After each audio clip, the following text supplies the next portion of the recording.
যদি আমি বলি আমার রাসূল কেমন ছিলেন, তিনি ছিলেন মধ্যম আকৃতির, তিনি না লম্বা না খাটো।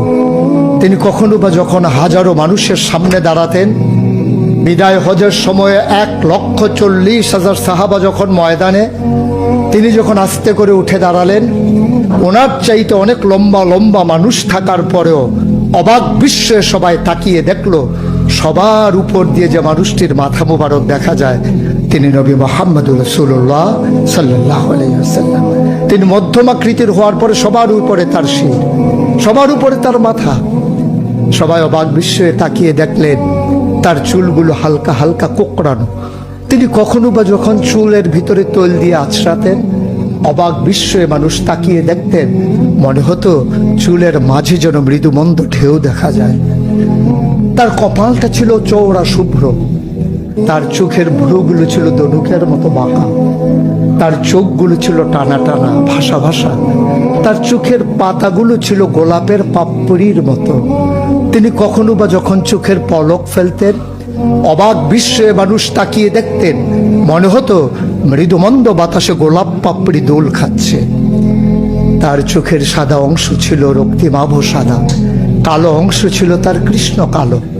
তার ঠোঁটগুলো ছিল গোলাপি রঙের, তার নাকটা ছিল খাড়া, ছিদ্রগুলো ছিল ছোট ছোট, নাকের নিচে ঠোঁটের উপরে ছিল চিকন সরু গোঁফ। তিনি কখনো বা যখন মুচকি হাসতেন, তার গোলাপি রঙের ঠোঁট দুটো যখন একটু ফাঁক হয়ে যেত আর দাঁতগুলো যখন বের হয়ে যেত, মানুষ অবাক বিস্ময়ে খুঁজত কোথাও যেন বিজলি চমকিয়েছে। তিনি যখন প্রচন্ড গরমের মাঝে ঘেমে সিক্ত হতেন, কপালে তার মুক্তার দানার মতো ঘাম জমে যেত। তিনি যখন দৌড়ে দৌড়ে তার বিবিদের ঘরে যেতেন, আমাদের মায়েদের ঘরে, আল্লাহ রসুল সাল্লাল্লাহু আলাইহি সাল্লাম ঘরে ঢোকার পরে মায়েরা দেখতেন কপালের মাঝে মুক্তার দানার মতো বিন্দু বিন্দু ঘাম জমে আছে। মায়েরা বলতেন, গুস্তাকি মাফ কর দিজিয়ে, বেয়াদবি মাফ করবেন, আপনি চুপটি করে একটু বসুন।